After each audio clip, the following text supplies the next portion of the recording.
Ladies and gentlemen, boys and girls, children of all ages, welcome to Dockside at the Bay. I am Vinnie Suds, along with Kim, as always.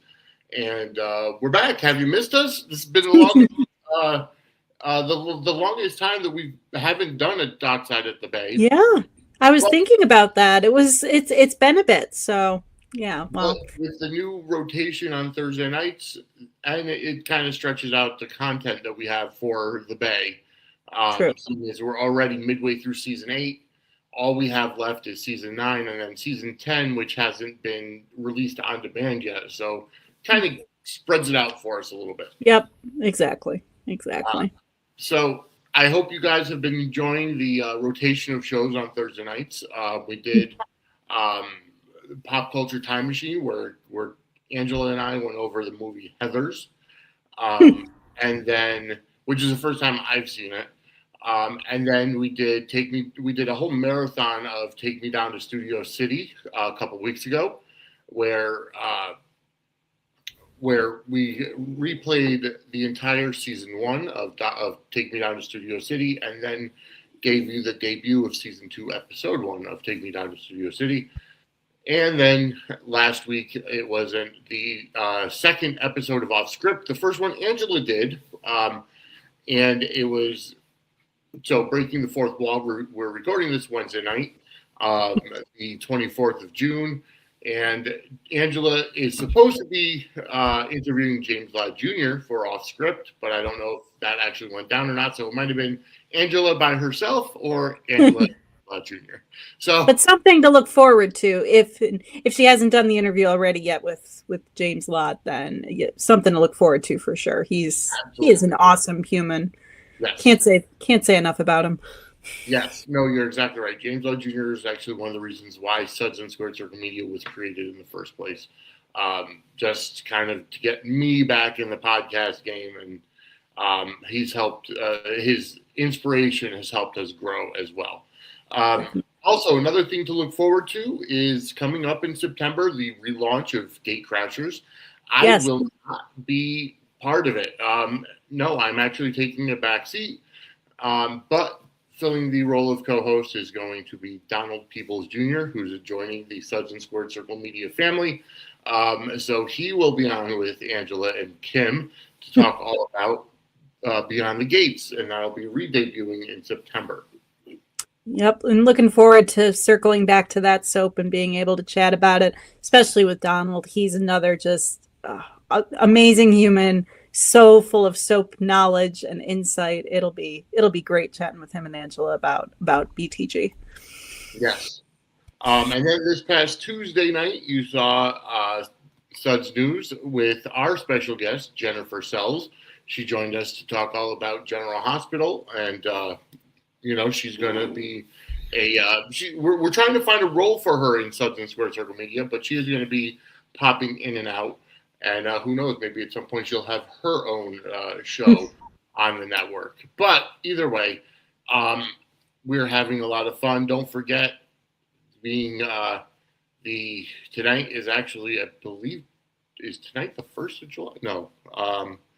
Tonight is the 2nd of July, because Saturday is the 4th. So this is the 2nd. So the voting for the Suds and Squared for the Sudsy Awards is now over.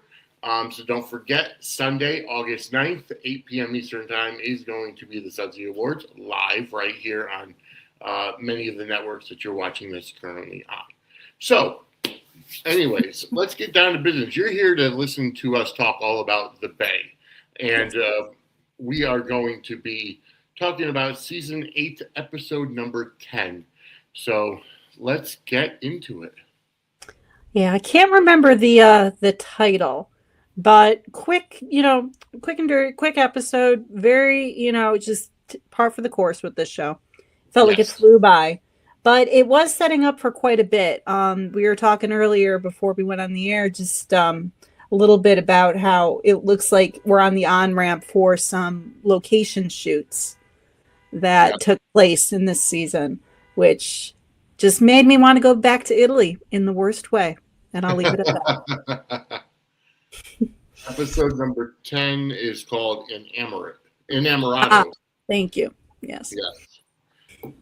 So it did have a lot of Italian overtones. Definitely. And, it's funny because it's really doing a lot of foreshadowing into this new story with Caleb and Luca. And it really looks as if that ties into Adam as well. Yeah, we're seeing a lot. The Luca introduction, because we got a little at the start of the season, there was that quick little flashback that we had. We saw that scene on the beach, and then we were just getting, little hints and they were introducing the character, but in a subtle way. Yes. And then we're just kind of getting more and more pushed into that narrative in this episode. And we get to see a little bit more to this character. Again, with Bay and their seamless intros.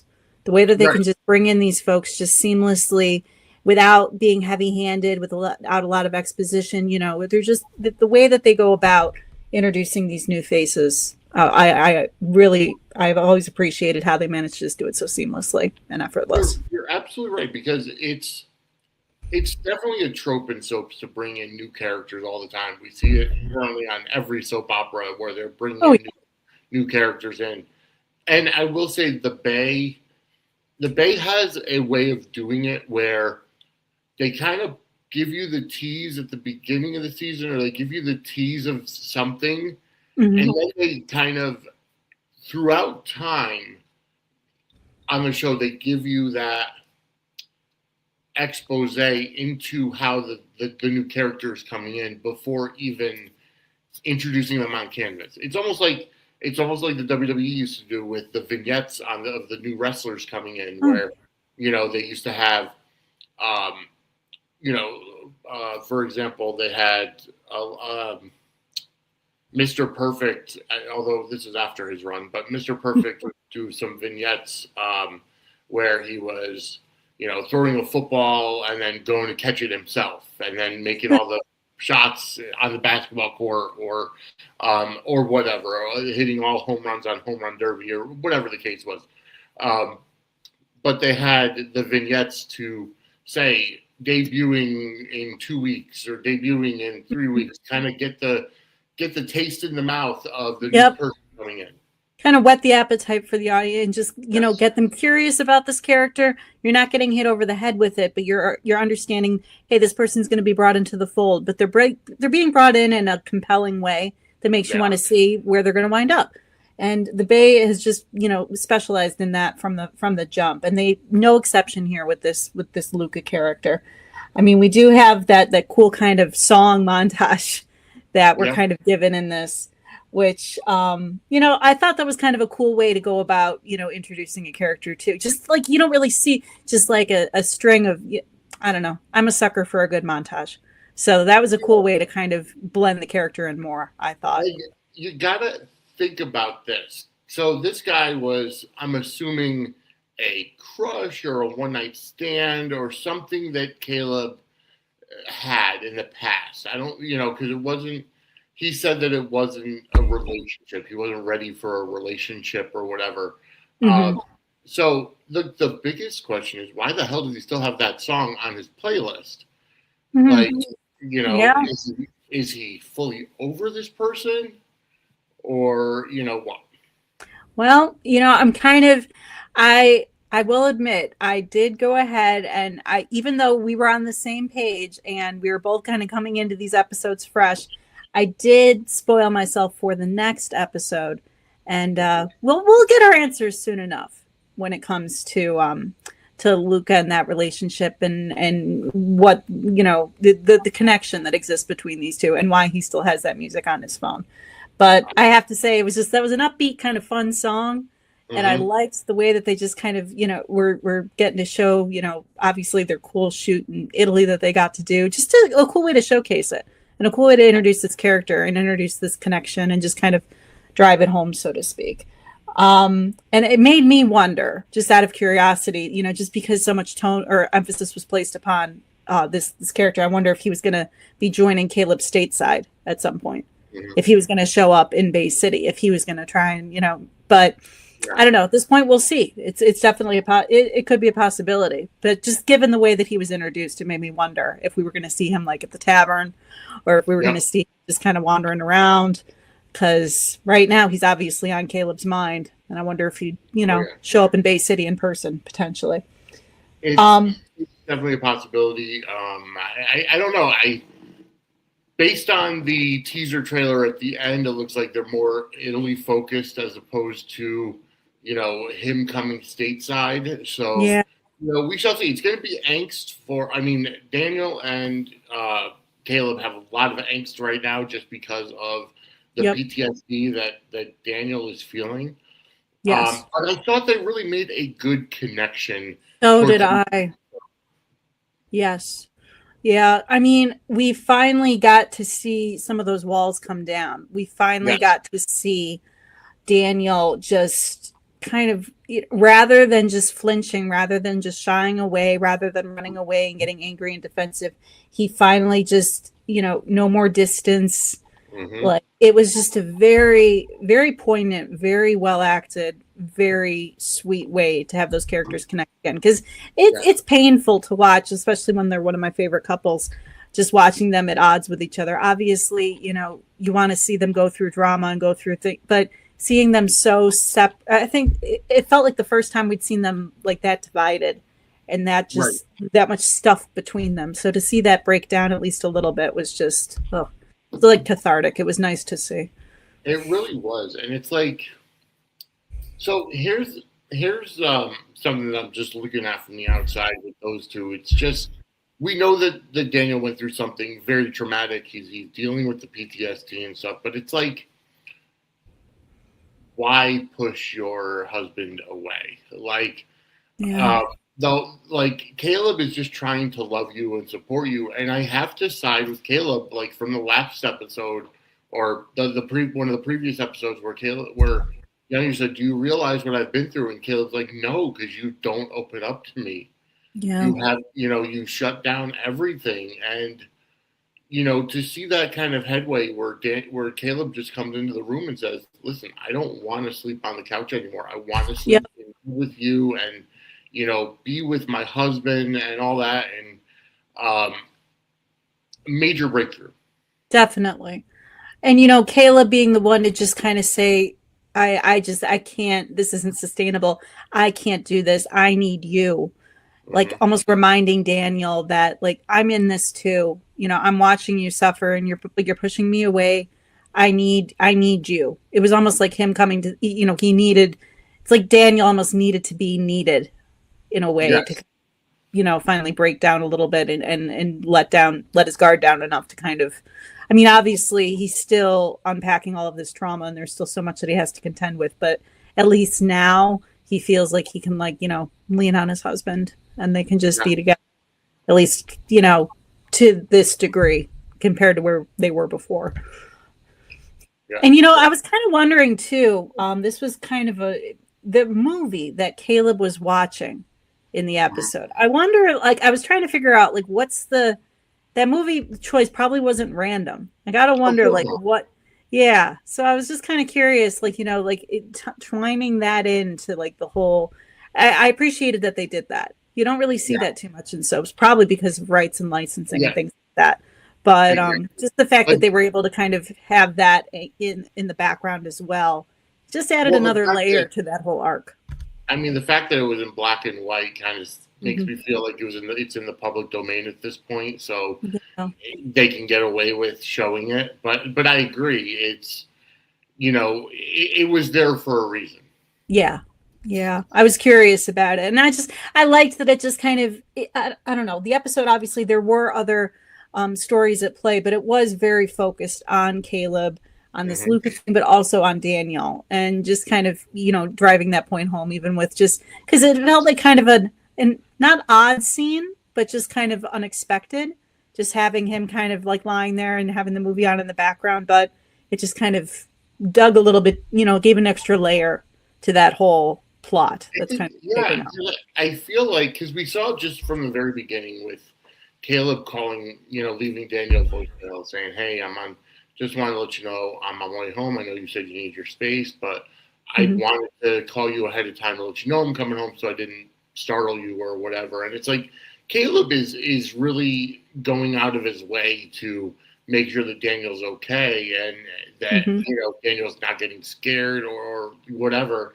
And then we see him kind of tossing and turning on the couch with the TV on. And I think it just goes to show you in Caleb's mind where it's like he's at a crossroads. Yeah.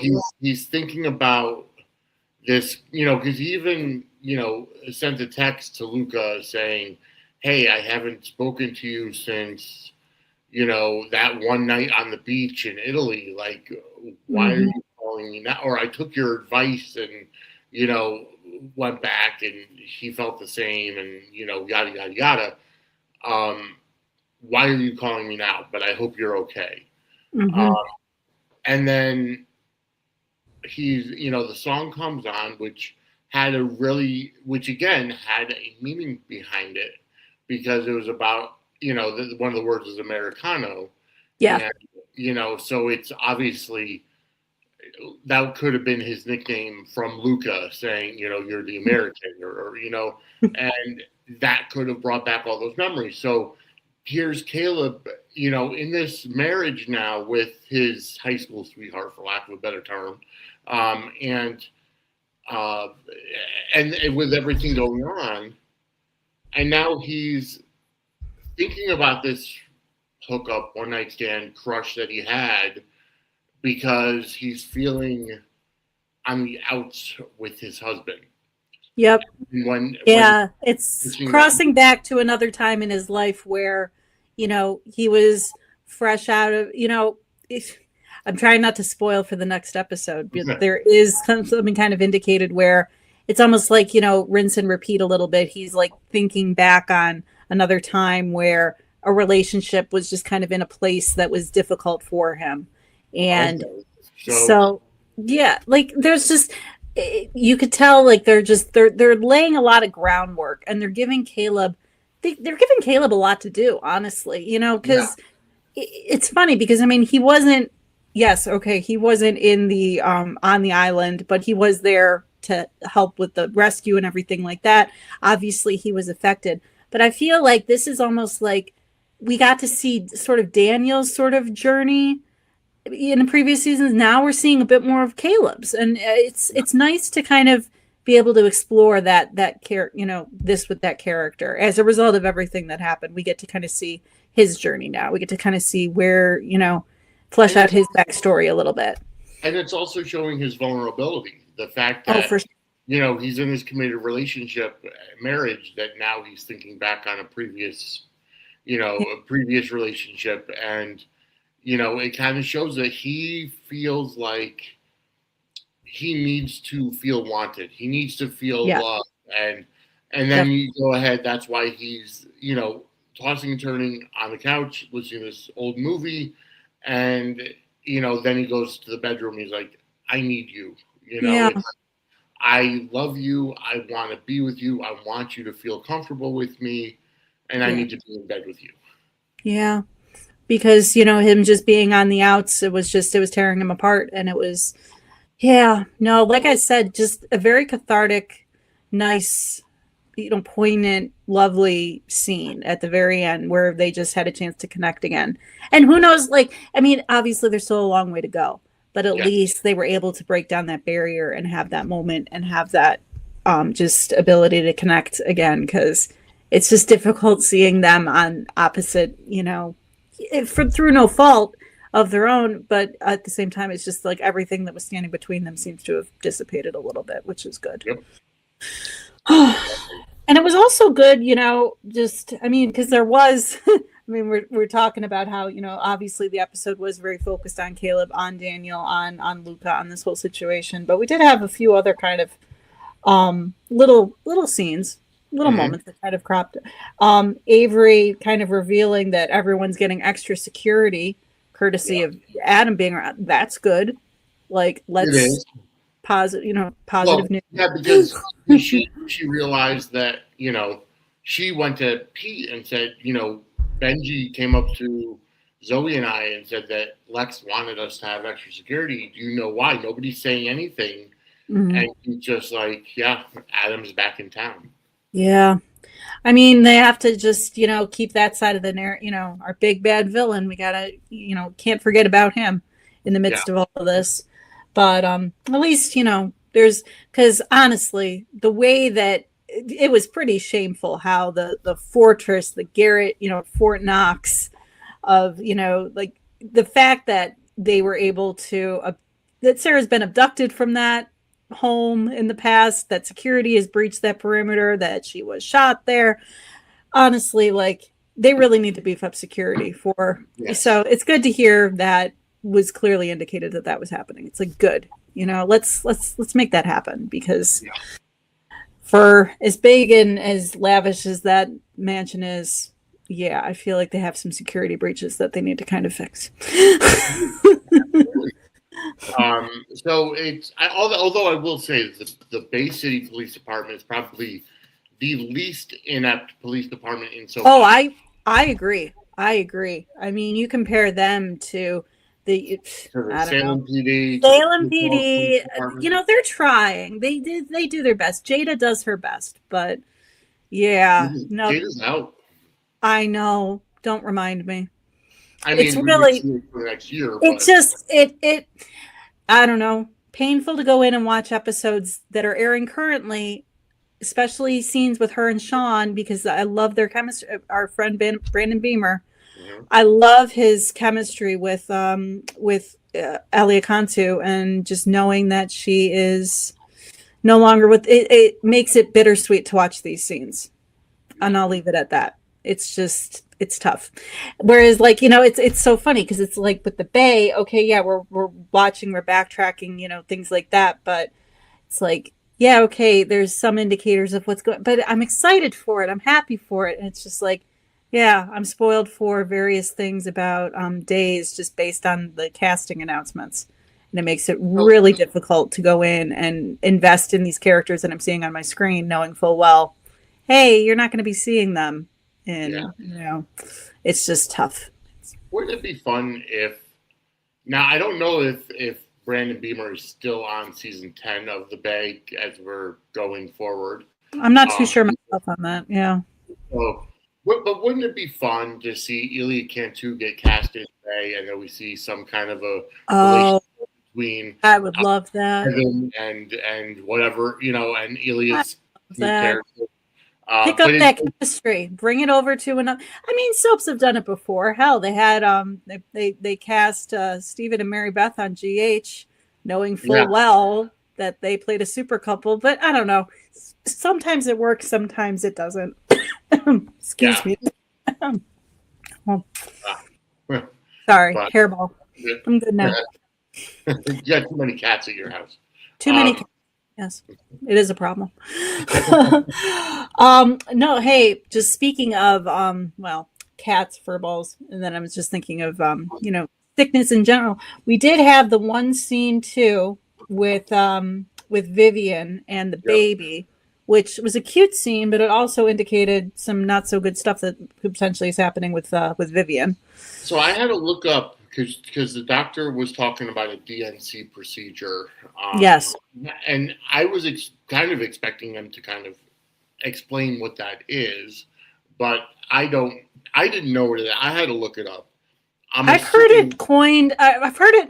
I don't know. I watch a lot of medical shows, and I have heard the exact term. I remember on an episode of All My Children, they actually kind of explained what it was to a character who was about to receive it. It was called, I believe, dilation and curettage.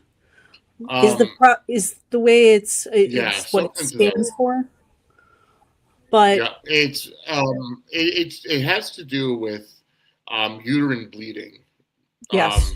Yes. So it has to do with kind of removing some something where it's scraped or suctioned, dilation and curette. Yeah, that's basically what it was something a procedure she had to go through after she'd had a miscarriage.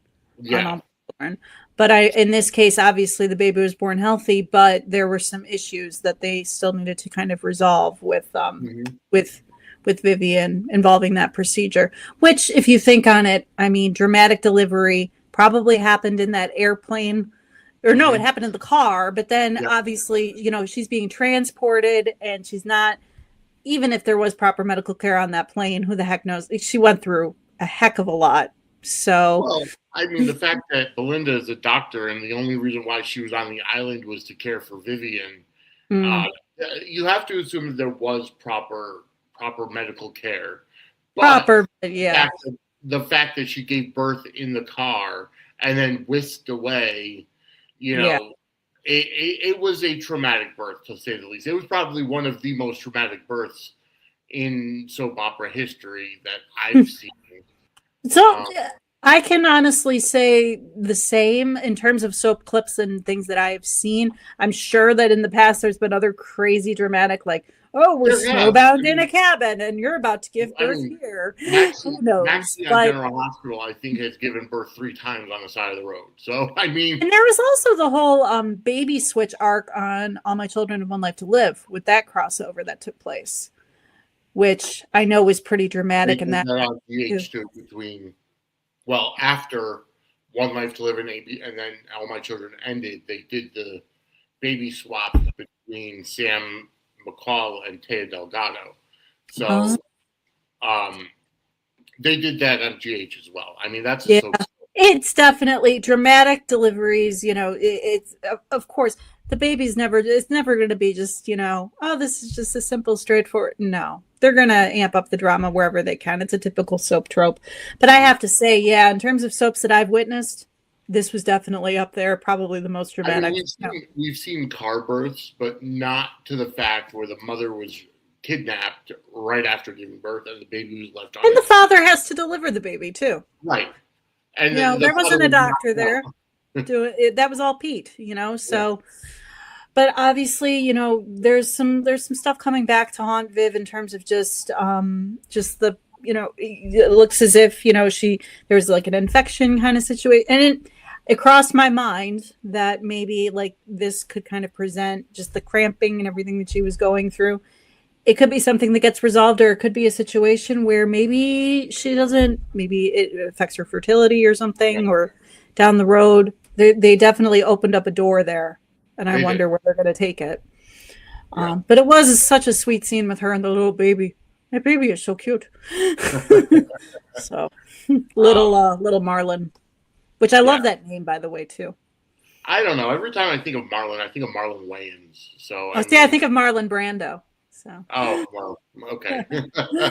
So yeah. the chubby cheeks probably give it away for like Marlon Brando. But, But yeah, so we did have that little just kind of teaser of drama potentially for Viv. And we did have, the notification that Avery's getting some more security. But we did obviously the whole majority of the episode was Caleb, Daniel, and our new friend Luca. And Italy kind of starting to come into play, which I know is going to come more into play within the coming episodes. And it's great that the Bay is able to do the on location shoots. definitely. I have to wonder the kind of budget that the Bay now I don't know, is Gregory Martin funding the project himself?